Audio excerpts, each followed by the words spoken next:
Bill? Thank you, Honorable Speaker. Honorable Speaker, I therefore beg to move that the Affordable Housing Bill, National Assembly Bill number 75 of 2023, be now read a second time. Honorable Speaker, maybe for the comfort of Honorable Junet, I will repeat once again that this bill, as moved, concerns counties, and if approved by the House, will find its way to the Senate.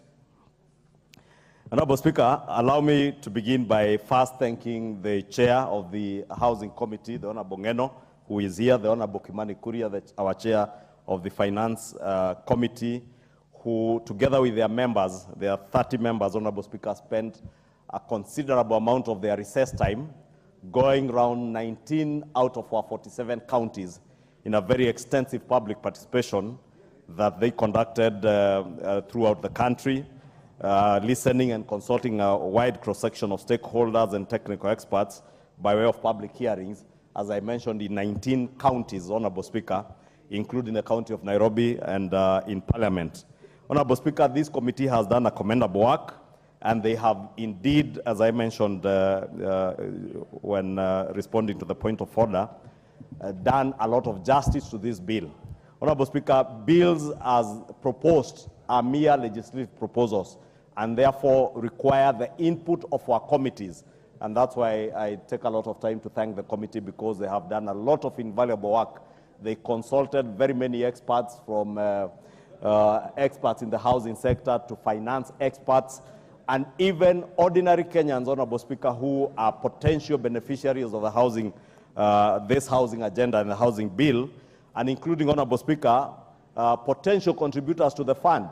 And we saw Kenyans coming out to agree with the court that indeed the levy, the housing levy, as it were in the Finance Act, had discriminated against some who want to contribute. And I was impressed when I saw on TV Kenyans coming out to say that they want to contribute to this fund because they understand its input in our national development and in the job creation endeavor of our country. Appreciating, Honorable Speaker, that there are millions of young Kenyans across the country who have no jobs. Kenyans from many walks of life, including people who are in self-employment, Honorable Speaker. I saw some market traders. I don't remember whether they were from Karioko, the chair finance or chair housing would have reminded me, who appeared before the committee and asserted that they would want to actually find a mechanism to be able to contribute to the fund, not only to be able to access housing as a constitutional right under Article 43 of our Constitution, but also to offer other young Kenyans and other unemployed Kenyans an opportunity to access job opportunities. Honorable Speaker, we saw many professionals, architects, engineers, lawyers, accountants who appeared before the committee, the two committees, contending that the job creation agenda that comes with this housing agenda is not just what has been said in political rallies and in funerals, that it's about what we call watu mkono in construction sites and fundis. That, Honorable Speaker, architects, quantity surveyors, engineers from civil, electrical to water engineers are accessing huge opportunities in jobs that are being created by this agenda. And many Kenyans express the desire and the need to have a legal framework, Honorable Speaker, that would actualize this housing agenda. Therefore, Honorable Speaker, if you go to the objects of the bill under Article 3, it is envisaged, Honorable Speaker, that this bill, once it becomes an act, will have three key objectives. One is to give effect to Article 43 of our Constitution, 43(1)(b), on the right to accessible and adequate housing. And, Honorable Speaker, for members like Honorable Junet, who took time last night to go through the committee's report, they will see the committee has indeed also proposed an amendment to include the words to reasonable standards of sanitation, so that we don't just have provide affordable housing, but housing that has, in the words of our Constitution, reasonable standards of sanitation.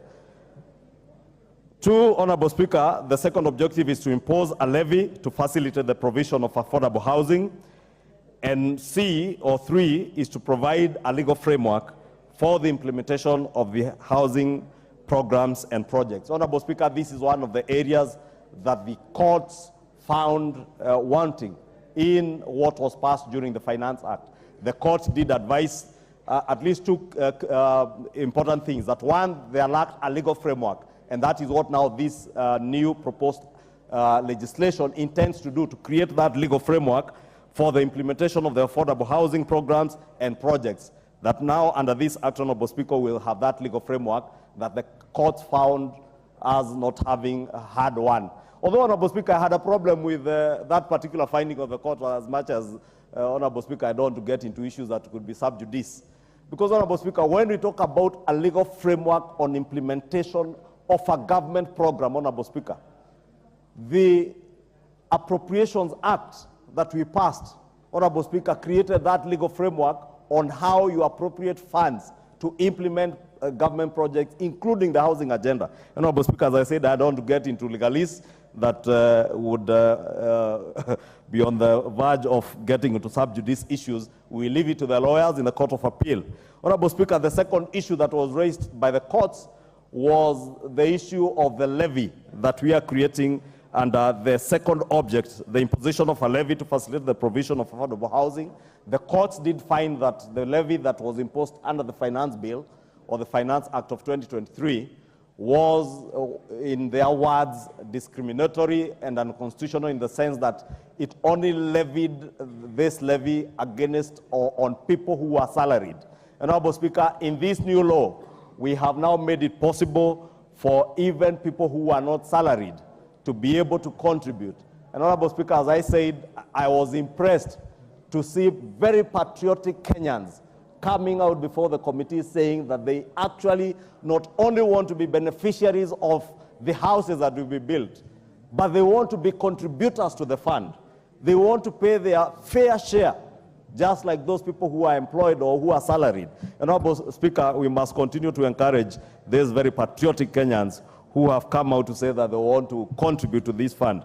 Therefore, Honorable Speaker, if you look at, for those who cared to go through the committee's report, they will see also that under Clause 4, where that's providing for the imposition of the affordable housing levy at the rate of 1.5% of the gross salary of an employee or gross income of a person, and that person is a legal person, so therefore could be an individual or a business entity or a company.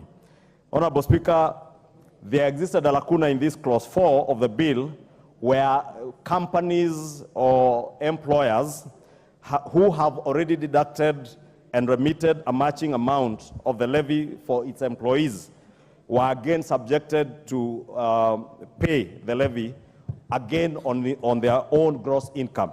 And, Honorable Speaker, the committee has made certain recommendations that will cure this lacuna, that if you are collecting as an employer, then you again will not be levied the same on your gross income. The committee also, Honorable Speaker, has provided safeguards in the amendments on that question that the courts did ask on whether the levy was discriminatory, if it is only levied on people who are salaried. The amendment that the committee is proposing, Honorable Speaker, has cured this matter in Clause 4 again by providing that apart from the salaried persons, in Clause 4A, the gross income of a person in the informal sector under Clause 4B is also subjected to this levy. However, Honorable Speaker, the bill was silent also on the mode of collection of this by whoever will be the collector of this levy, and in this case, KRA, Honorable Speaker. And the committee again has sought to cure this. And in the amendments that will be coming during the third reading, the committee will be introducing an amendment that will allow the use of the provision of the Tax Procedures Act of 2015 to apply also for this levy, such that the same way, Honorable Speaker, for income tax, that for us who are employed and salaried, Honorable Speaker, we pay as we want. And this is deducted by our employers and remitted by the 9th of every month to KRA. But for people who are self-employed or people who are in the informal sector, Honorable Speaker, on a monthly basis, on a quarterly basis, they do their installment taxes, and they have the options whether you want to pay installment tax, whether you want to pay advance tax, whether you want to pay your tax at the end of the year. Honorable Speaker, now it will be an obligation that every Kenyan who is earning an income contributes to this fund, and through the Tax Procedures Act of 2015, they will be required then to make their tax returns to KRA and show how they will pay their housing levy, Honorable Speaker. This, in a way, Honorable Speaker, let me, for good manners, take this opportunity to thank the courts, because they have actually made it possible now for government to collect more money. Government initially was to collect only from the salaried people, but we shall now be able to collect more money. In a fund that was envisaged to collect probably 63 billion shillings, we should now be able to collect more money and therefore be able to roll out more projects across the country in all our 47 counties and in all our 290 constituencies. And Honorable Speaker, I will want to take this opportunity to encourage those members of parliament who have not complied with the memoranda or the letter that was sent by the Principal Secretary in charge of housing to propose sites for construction of this affordable housing in your constituencies. Honorable Speaker, I am a beneficiary of this project in Kikuyu, and I can tell you, in a project where we are doing about 755 or 757 houses between us and our neighbors, Kabete constituency, we are projecting to employ close to 2,000 people on site directly and many others indirectly, Honorable Speaker. Honorable Speaker, you remember I was with you the other day when we passed by a site in Kakamega town. And you remember what those young men and young ladies at that site told us, that we should go and tell those people in Nairobi who are talking ill of these housing projects to know that that is where they are earning their daily bread. That is where they are educating their children from. That, Honorable Speaker, the suppliers of steel in these housing projects, Honorable Speaker, suppliers of cement, timber traders, Honorable Speaker, across this country today are not able to satisfy the demand for timber. I have a friend who trades in timber from Congo. He's telling me they are now struggling to get transport to transport timber from as far as Congo, Tanzania, Honorable Speaker, because of the huge demand of timber, of marine boats, of steel in this country today, Speaker. Honorable Speaker, the factory that His Excellency the President commissioned last year, but one, in Mariakani, in the coast, and those members from the coast, the factory owned by, I think it's Devki Steel Mills. That factory today, Honorable Speaker, is unable to satisfy the demand for steel today in this country, Honorable Speaker. Courtesy of these projects, Honorable Speaker. And it's not just about steel, cement, timber, and all the other auxiliary items that get into construction, Honorable Speaker. The huge opportunities that exist in job creation, Honorable Speaker, is what each one of us today here ought to be speaking to. There is none of us, Honorable Speaker, back in our constituencies who is not confronted by many young men and women looking for job opportunities. Many of them qualified, Honorable Speaker. Last night I was speaking to a young man called Kevin Omondi Onyango. And I got a video, Honorable Speaker, a young man from Migori. A friend of mine forwarded to me a video of that young man that he had recorded himself. A first-class honors with a bachelor's of economics degree, a CPAK, who is doing manual jobs in the EPZ in Kitengela, Honorable Speaker, and I have an appointment with that young man next week, Tuesday, to see how we can help him, Honorable Speaker, because it's not just enough to talk about people and jobs, but we must be able to do something to create jobs for them. It is opportunities for young men like Kevin Omondi, who can work as accountants in cement factories in Athi River, or steel factories, Honorable Speaker, or even become very good accountants for the contractors who are doing these housing projects that we must speak today. We must speak to today. Honorable Speaker, I want to invite all of us, including my good friend Opio and I am not sure he is here to provide a list of probable sites in Ugunja where housing projects can be actualized. I know the Honorable Junet in Suna East is very keen to ensure that there is a housing project in Suna East, because it will create hundreds, if not thousands, of job opportunities. Urbanization today, Honorable Speaker, will not be possible without an agenda like this in housing, Honorable Speaker.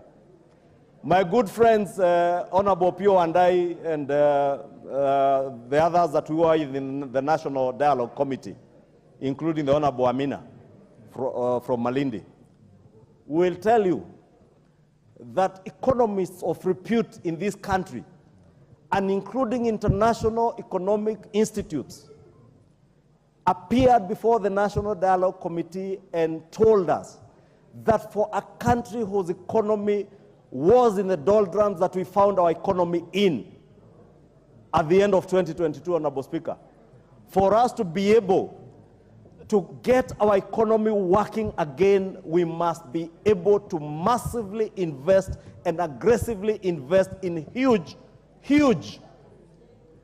And I think, I can't remember, I think it was a gentleman from SID who told us that there is no other way of getting out of the economic mess that we are in other than a program that will aggressively and massively invest in huge infrastructural development. What greater opportunity, Honorable Speaker, than this housing agenda to raise money through the housing levy and through the housing fund to massively invest in infrastructural investments that will not only create an opportunity for millions of Kenyans to have affordable homes. Affordable homes, Honorable Speaker, as is required of us by Article 43 of our Constitution, but also homes with proper, and in the words, Honorable Speaker, of our Constitution, it says, with reasonable standards of sanitation. Reasonable standards of sanitation, Honorable Speaker, is what is happening in these projects, Honorable Speaker, at least even under the social housing. Even the studio units have a kitchenette, they have a reasonable toilet and bathroom, and, Honorable Speaker, even people in Kibra, people in Korogosho, people in Mathare will now have decent housing where they don't have to go through the indignity